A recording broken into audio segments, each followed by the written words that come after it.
Connecting. All right. Hello, everybody. Welcome to our What Malaysian Youth Should Know online series. And right now, we are very honored and we are very grateful to be hosting Kimberly. So Kimberly is here with us, ex-national ice hockey player, and of course, the CEO and the co-founder of Otomate Me. And I will definitely allow her to introduce herself later.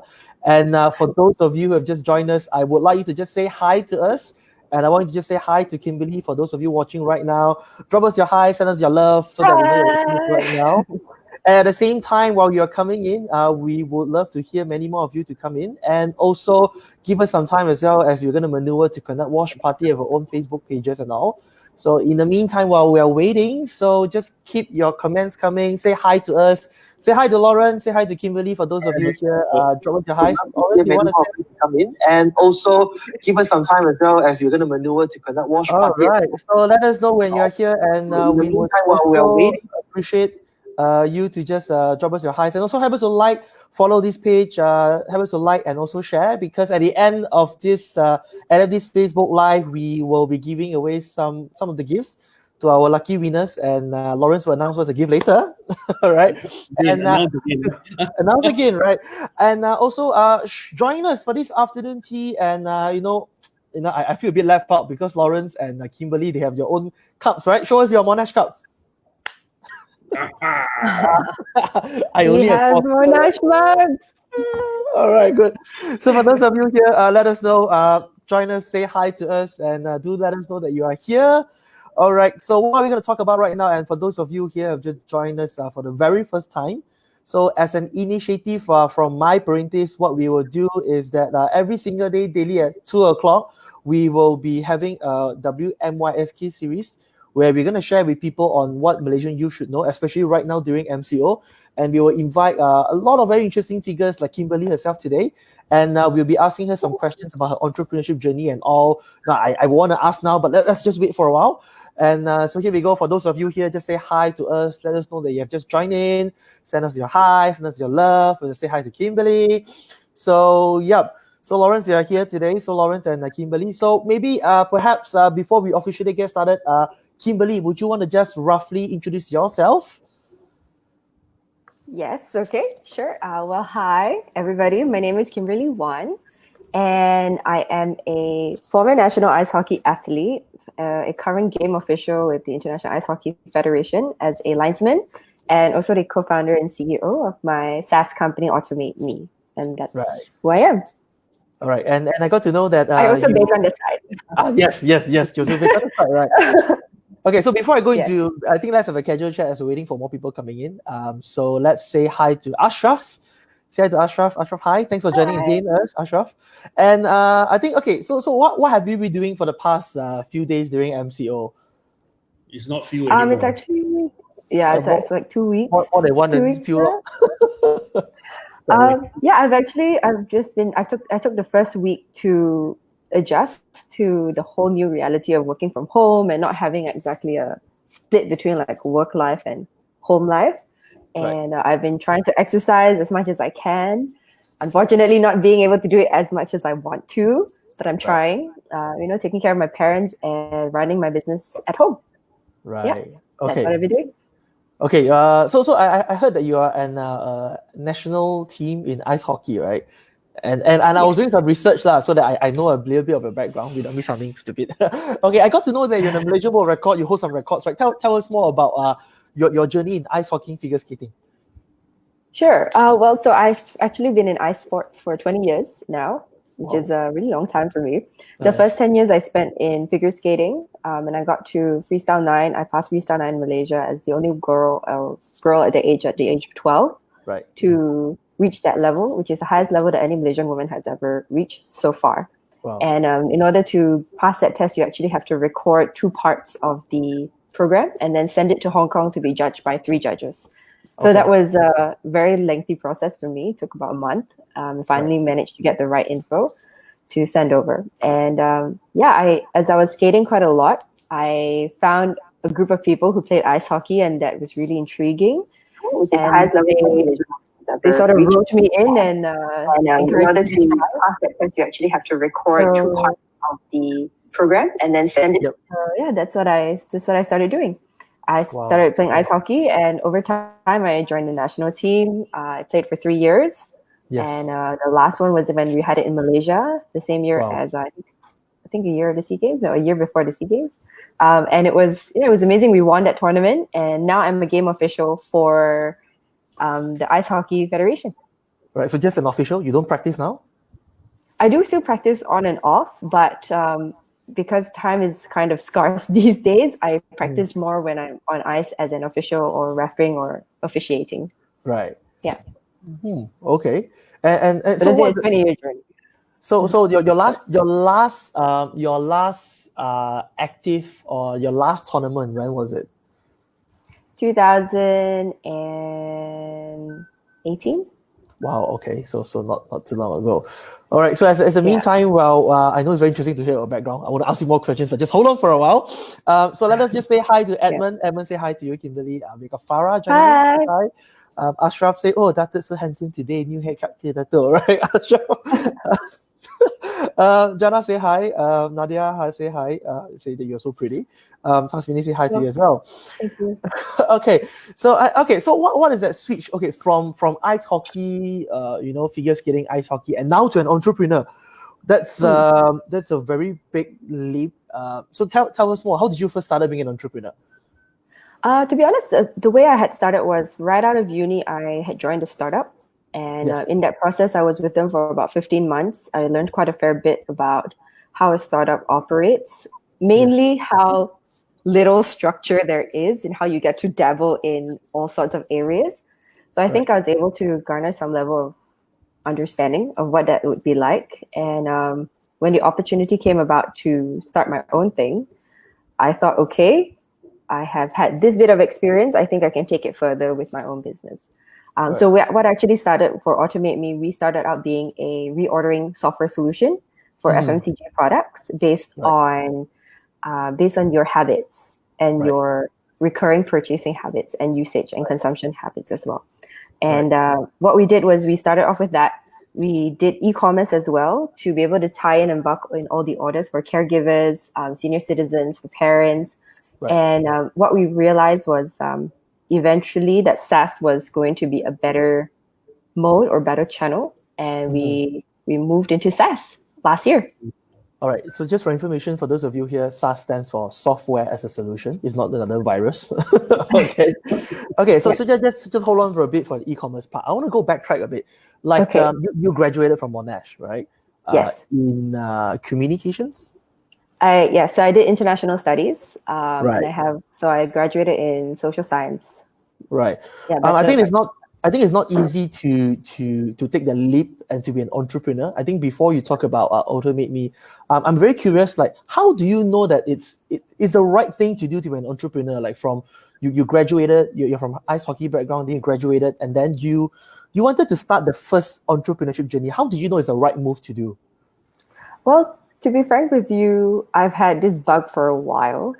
Since I was in high school, I wanted to start like 2 businesses. I wanted to start one business in high school and another when I was in uni. But I wasn't able to then. I think the information and the support surrounding what entrepreneurship is about, what it took and how you would go about it was not very much. It was still a very nascent industry, rather.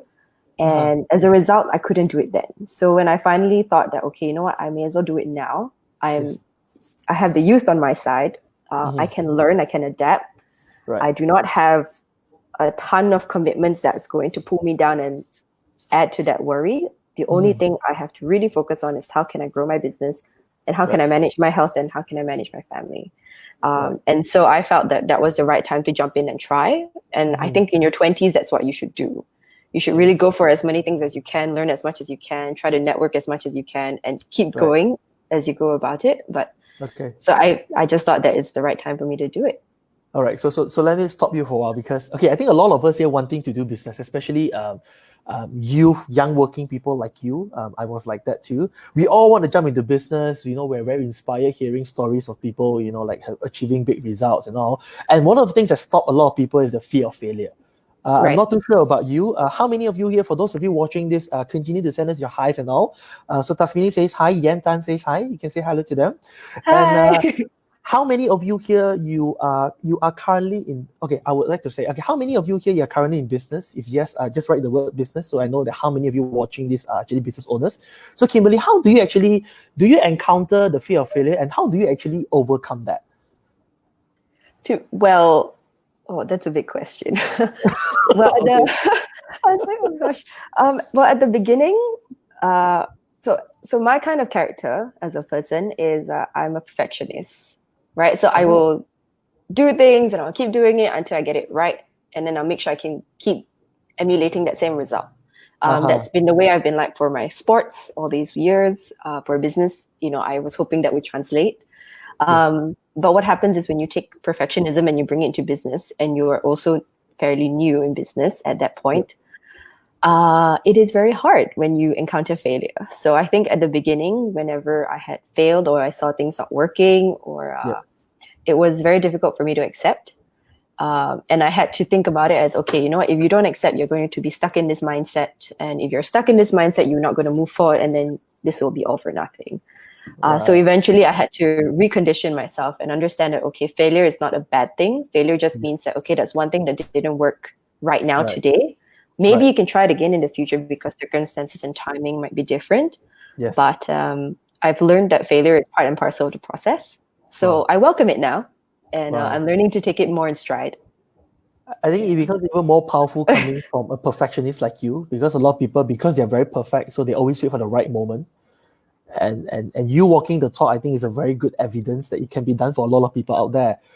And so we got some questions coming in. Okay, so why not we do the questions later? I think, thank you, Edmund. You had a question. We noted your question. So stay tuned. So in the meantime, got a lot of people say hi. Continue to say your hi, drop your love, and let us know you are here. And help us to like, follow, and also share this post, because we'll be picking some lucky winners for some gifts for you. Make sure that once you share, keep it at a public status so that we can actually know who you are. Okay, and an interesting part about this, Kimberly. So you started with baby care, right? And then only I got to know after that, then you switched to SaaS. I mean, okay, I don't know what happened along the way. Why did you transit from one business to the others? And what is the story behind? Right. So I think what happened was, when it comes to baby care, we realized that there are players who are much bigger than us outside. People like Lazada, people like Shopee. And when you think about the market, you want to always be in a business where there is a margin that's big enough for you to sustain yourself and be sustainable and be a good business. Ultimately, businesses should be profitable, right? It should be able to sustain yourself, be able to cover your costs, and be able to have longevity and not just be in the moment.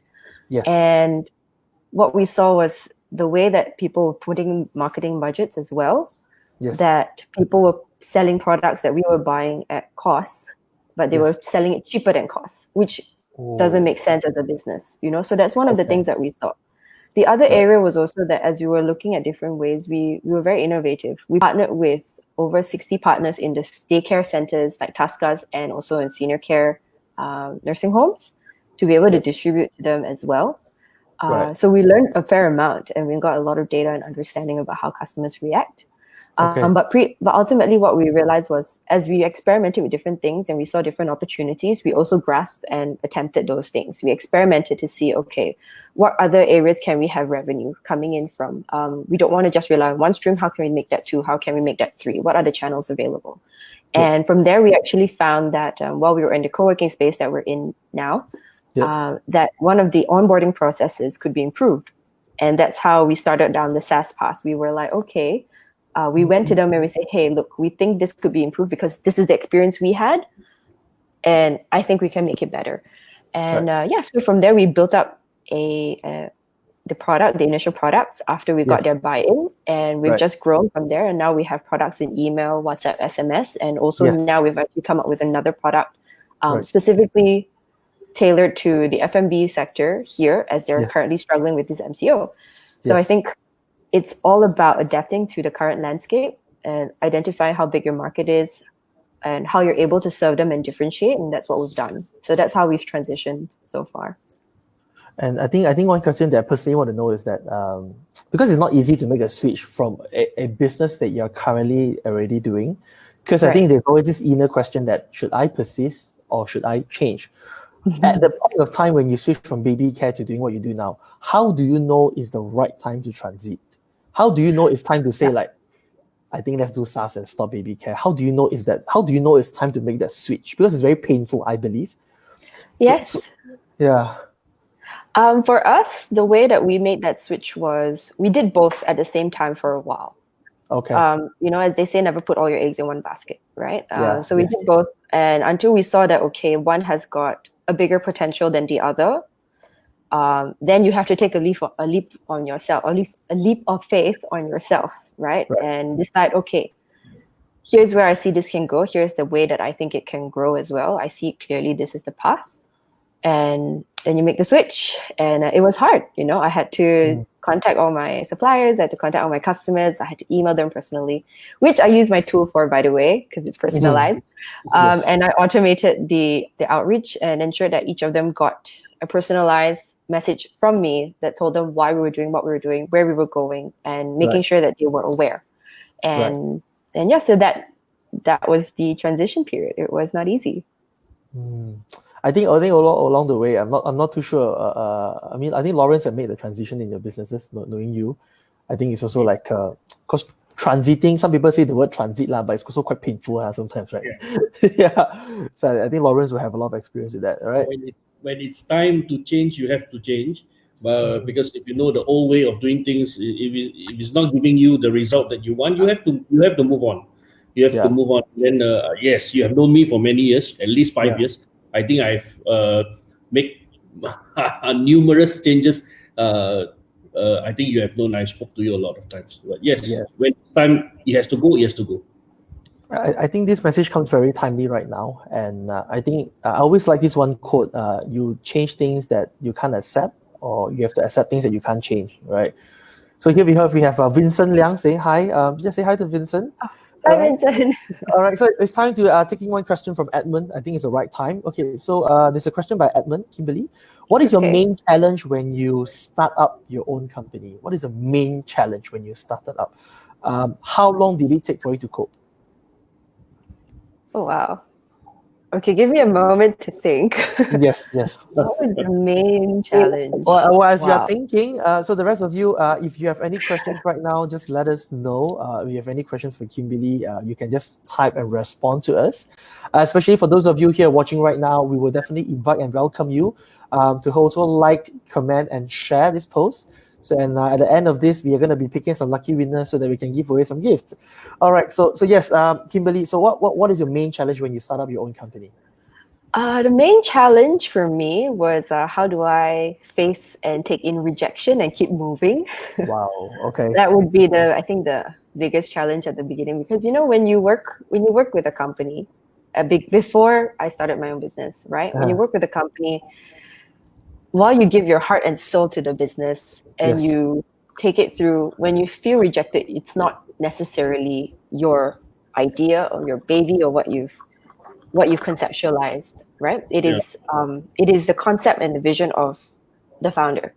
And so when you take rejection at that point, it's like, okay, you're not rejecting me personally, you're rejecting this business or this idea at this time.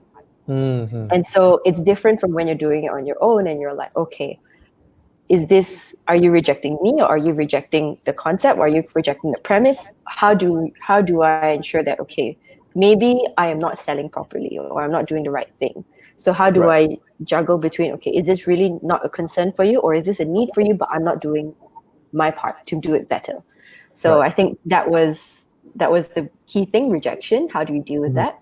And coping was just do more, and eventually you grow a thicker skin. And then that's pretty much it. You don't do, you won't grow. You won't grow, you won't learn, and if you don't learn, you'll just stay where you are. Wow, that's a good one. I think like what you say. So if you're just dwelling with the fear, nothing will progress. I think it's just being very practical to move forward, which is a very good follow-up question by also Edmund. Edmund, if you're watching this, just give it a thumbs up if you're answering a question. So Edmund asked you a follow-up question like, do you have any advisor or any mentor to motivate you further? I think we have many supporters behind the scenes. Cool. I don't know whether you would consider them mentors or advisors in that way, but they all advise us in different parts of our journey. Right. And I'm very grateful for that, you know. I think people who have seen more and understand more have a lot to offer. And if they can communicate well and you can be receptive to their communication and their feedback, I mean, then you sort of automatically grow and build up a relationship with them. Yes. Yeah, and I think for me that's how it's been. So we've had multiple people whom I think I'm very grateful for, who have assisted us, given us advice, you know, guided us, opened doors for us. Right. And yeah, that's wow. I hope that answers the question. Yeah. So I think Edmund is she should answer your question is beyond just one. I think you have a lot of support group, people supporting you on and off the scene. I think that's very good. So in the meantime, since you have so many people supporting you, just say hi to them, say thank you to them, right? Thank you. All right. Thank you very Edmund says thanks. I think Edmund says, I think every startup entrepreneur will go through as you keep on learning and face the challenge. That's what Edmund says. Thanks, Edmund. Yeah. And so you're speaking of gratitude, right? Another question that comes in from Troy Kingsman. He said, okay, what are you grateful for in life? Hey, Atasha. Thank you for asking a question. What am I grateful for in life? Oh, that's a lot. I think I am most grateful for the opportunity to be able to pursue entrepreneurship. It is not lost on me that pursuing entrepreneurship is not something that everybody can undertake at the moment they want to. Right. On one hand, while you have to sacrifice, you also need the right kinds of support system. You need the right kinds of people, the right kind of environment. And part of that is created by yourself, but the other part of it sometimes it's not in your control. And if you have that supportive environment, then you're all the more luckier to have the opportunity to go through it. So I'm grateful for that. Wow, cool. All right. I like the part where it says an opportunity to be in this. Which Mikaela, sorry if I didn't pronounce your name right. Mikaela Tango says, being receptive and open to the feedback is a key to learn and grow. She says, excellent. Yay! Right. Cool. All right. Do continue to send us your love and your comments. If you have any questions, have us a like, share, so that we can actually benefit many more people out there. Okay, so we have talked a lot about your past and all, right? So, Lawrence, is there anything that you want to ask in regards of her in the current situation, Lawrence? Yes, of course. I'm very, very curious. I think I've also learned a lot from this short chat.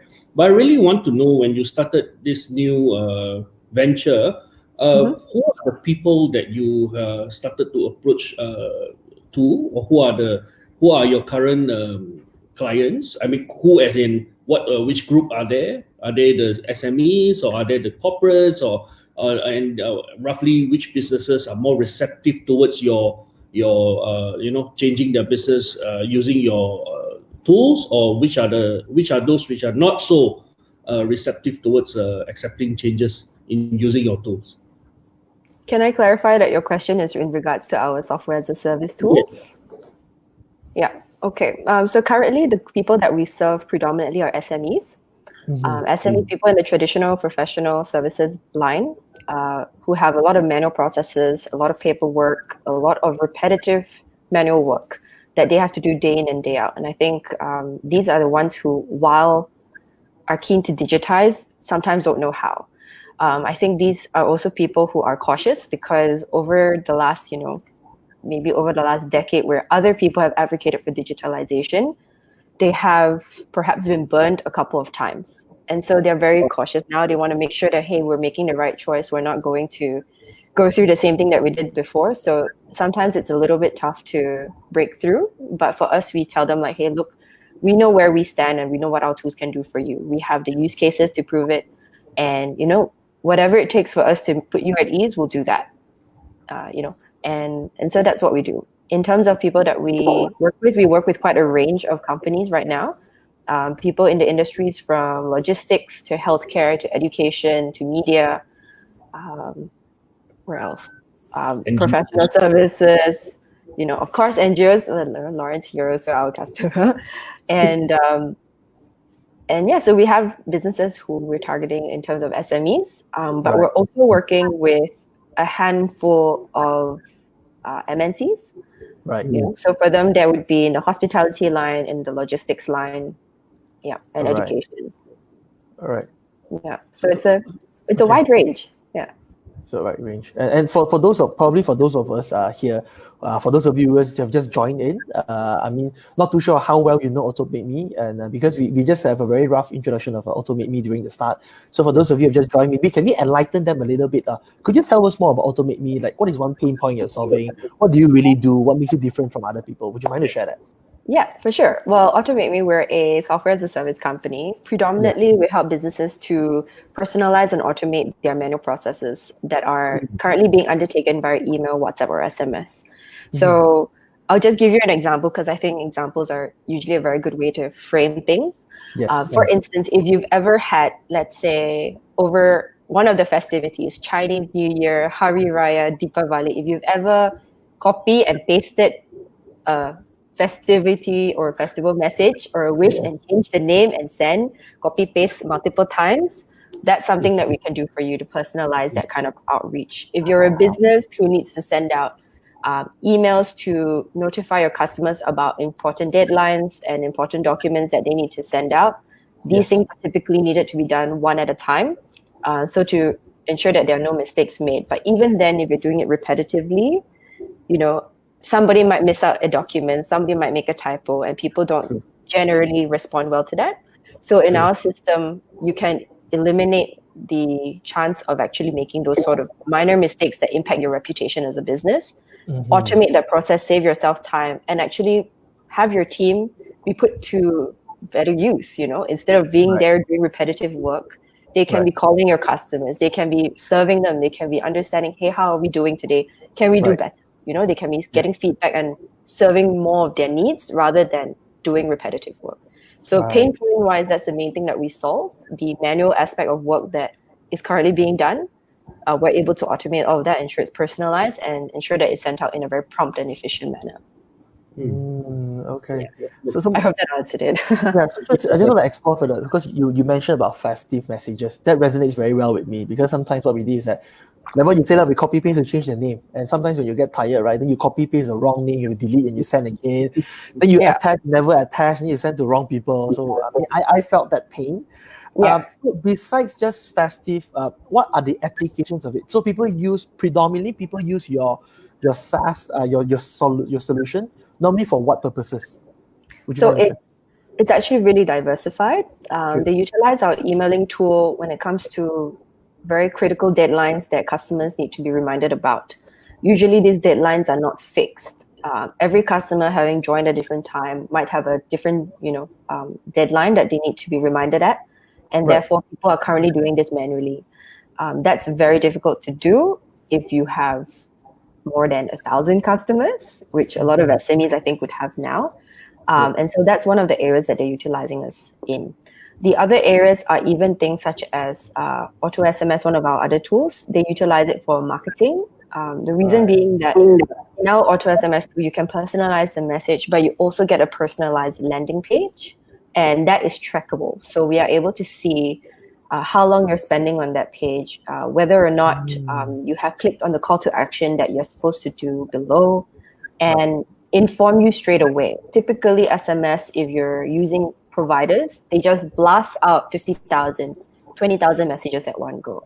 Our tool, you actually blast out smaller amounts first, but you can adapt straight away. So from the first day when you get your information and you get your stats, you realize, maybe I have a video that's a minute long, but people are only spending 30 seconds. So straight away, okay, I need my designer or I need my production editor or so on to cut that video down, make it 30 seconds or 15 seconds because I need to attract their attention, and this is how long they're spending.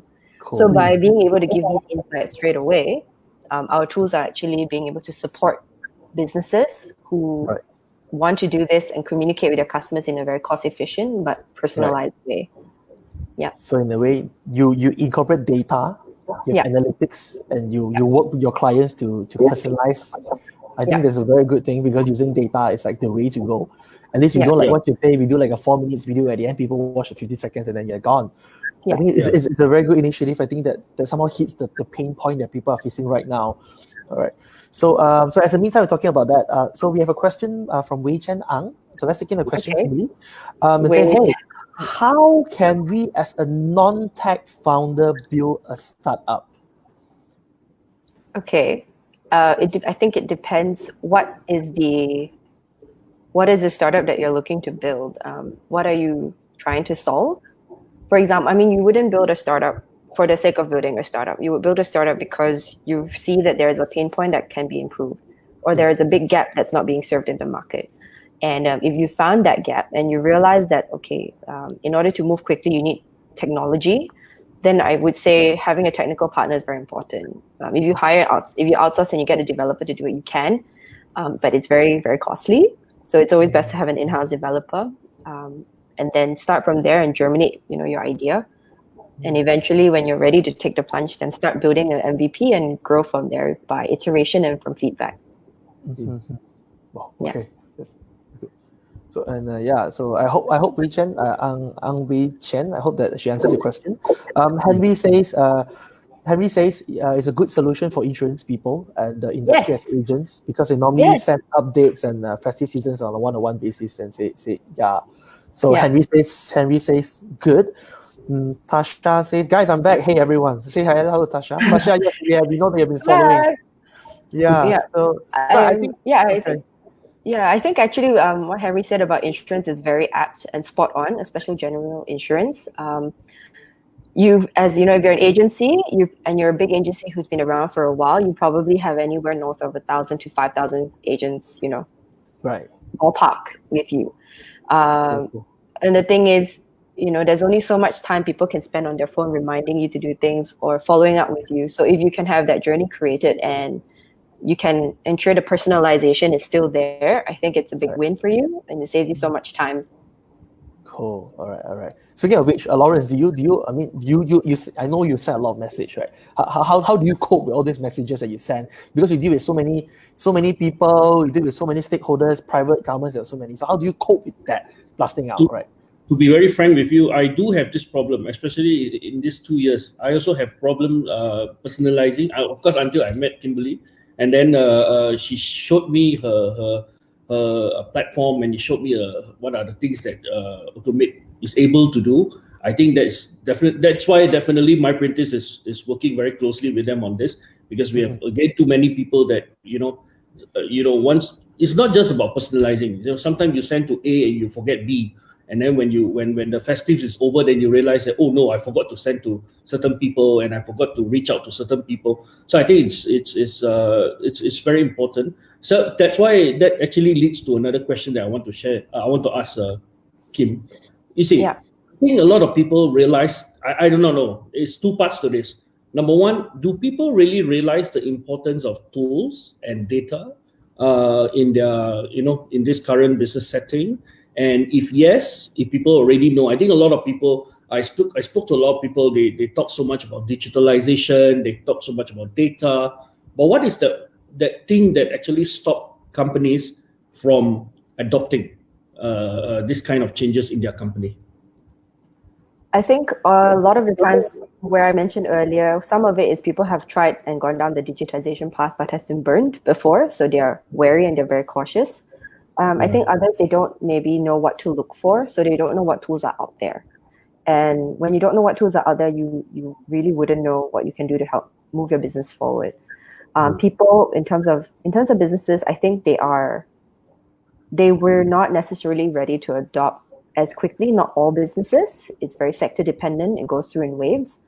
But with the MCO now coming into play already, like 2 weeks plus, we're actually starting to see that people recognize the importance of being online and making sure that they're able to still carry on with their business, to be able to serve their customers as per what they've promised. You can't say anymore that, oh, your files are locked in my office, I can't reach them, so I cannot serve you. That's not acceptable. In today's day and age, if you say that to your customer, someone else is going to swoop in and take your customer.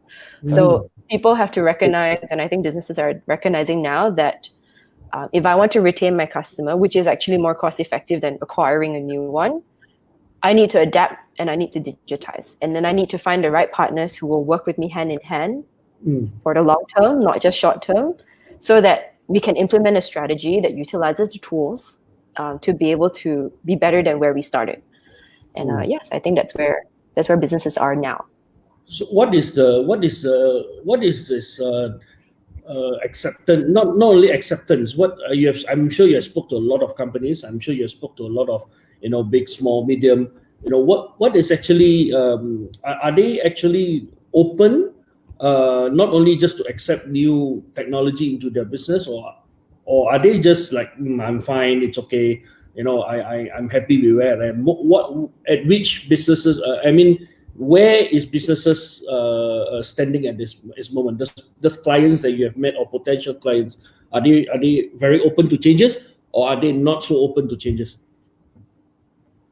I think they're actually open to changes. You just need to follow up. Yeah. I think that's the key thing. The key thing really is you follow up. You cannot expect to, message a person once and pray that they remember you. They have 1,000 things in their mind in a day that they need to do. Your message might come in at an inconvenient time, or your email, same thing.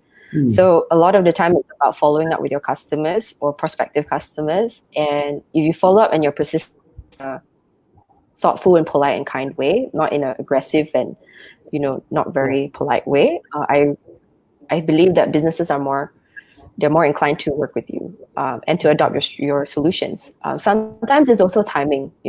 The timing is always right for you. Timing may not be right for the business.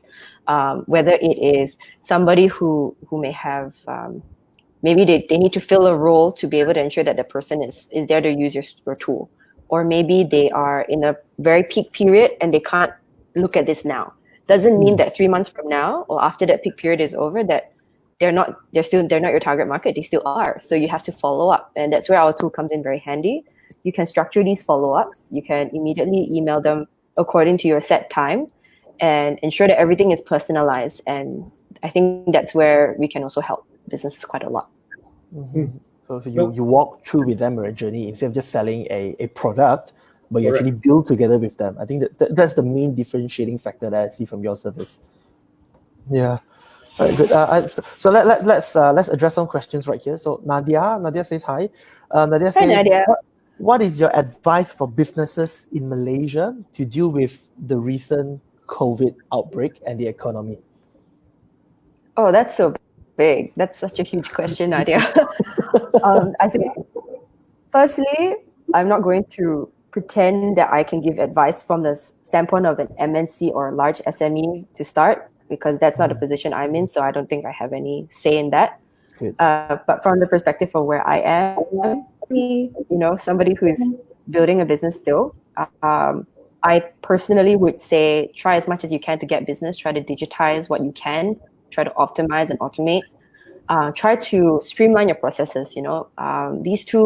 These 28 days of MCO is, in some ways, if we think about it negatively, it's terrible.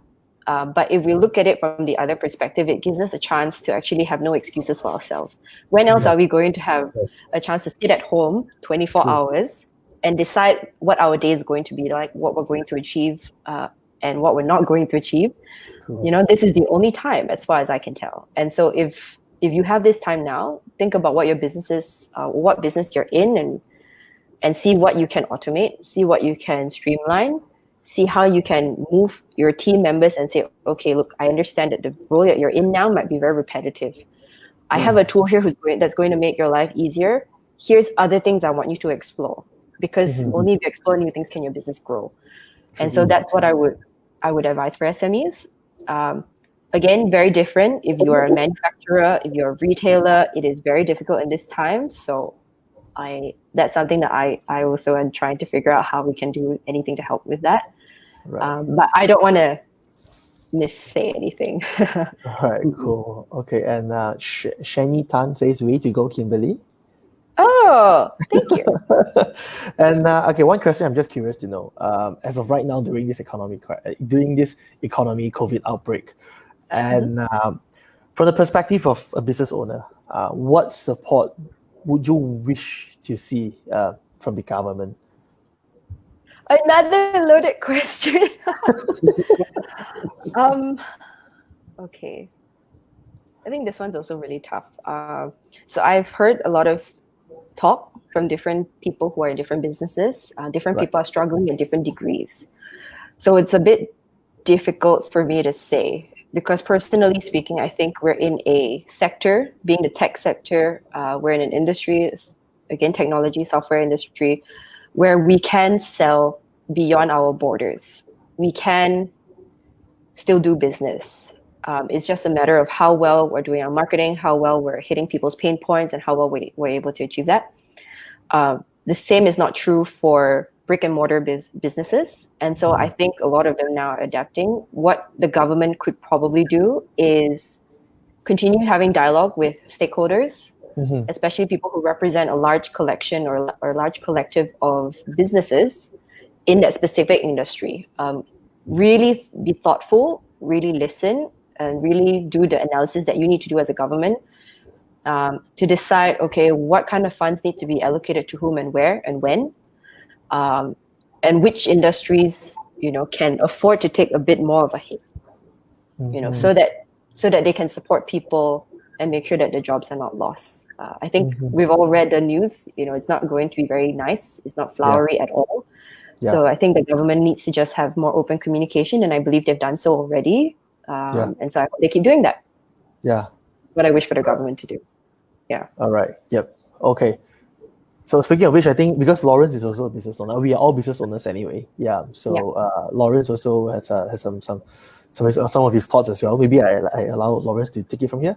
Well, no, I think Kim has actually shared a very important thought over here.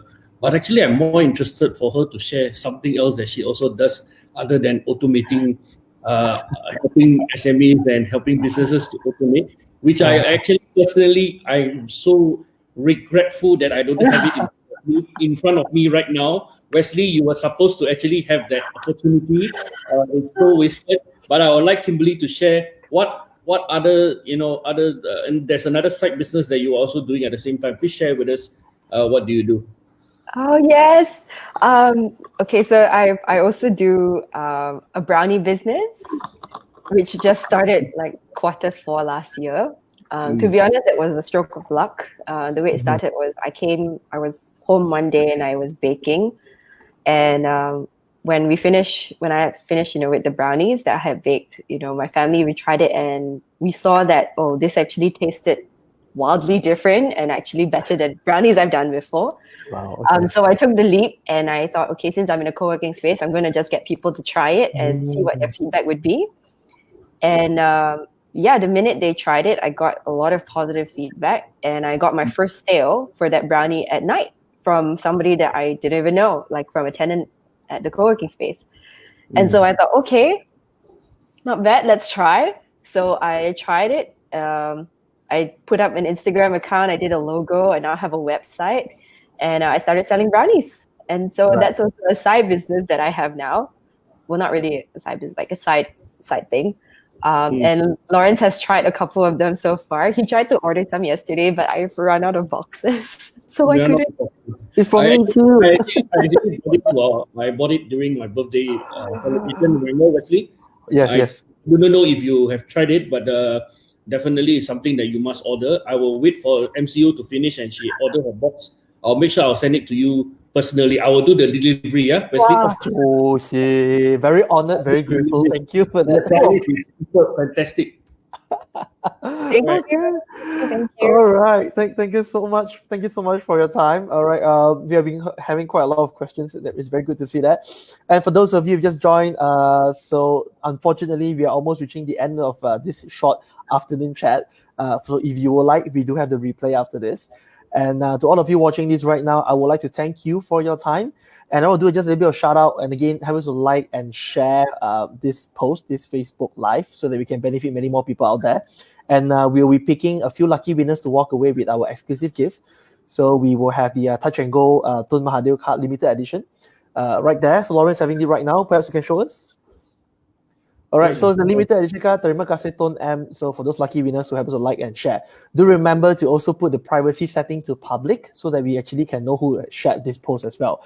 Another shout out, a quick shout out is this. So we are doing this every single day at 2 p.m. So tomorrow 2 p.m. we do have an exclusive interview as well with a very prominent business figure. So every single day at 2 p.m. we will be doing Facebook Live right here from the iPrintis page. And just so that you know, My Parentis, we are very active in terms of CSR. We are very active in terms of social enterprise, and most of the programs are to do with youth activation, just to benefit many more people out there. So instead of doing nothing, why not we step up and we could share some right knowledge information like what Lawrence has shared 2 days ago. We will share information. We don't want people to only tell the beautiful stuff, but we want to know the stories behind. And that's the reason why... So that's why I'll ask you questions after questions, because we want you to know like the truth, what Malaysian youth should know. So that's the question that we want to address. Else, thank you so much for... Okay, yes, sorry to interrupt. What Malaysian youth should know, there is one more thing that what Malaysian youth should know. Maybe Kim would like to share, what is your brownies brand? What is your brownies? How do they get to you on your brownies ordering? And I think it's fantastic time. Of course, it's so unfortunate that you have not enough boxes, but I think what youth should know is where to get the best brownie. Please share with us. What I forgot. What is the Instagram account of your brownies? Kim's Brownies. That's KIMS .brownies BROWNIES. Yes, maybe KIMS BROWNIES.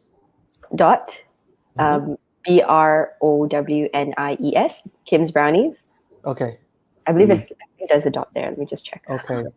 So for those who wants to get brownies, I'm a good person that is going to help spread. If anybody want brownies, please go to Kim's .brownies, and those who want to automate their business, please go to Automate Facebook. I think there's a Facebook page, right? Yes, there's a Facebook page, or alternatively, you can go to our website as well, which is otomailer.com. So that's OTOMAILER.com. And yeah, just reach out to us if you have any questions, if you have any needs, if you want to digitize, we'll be happy to help you.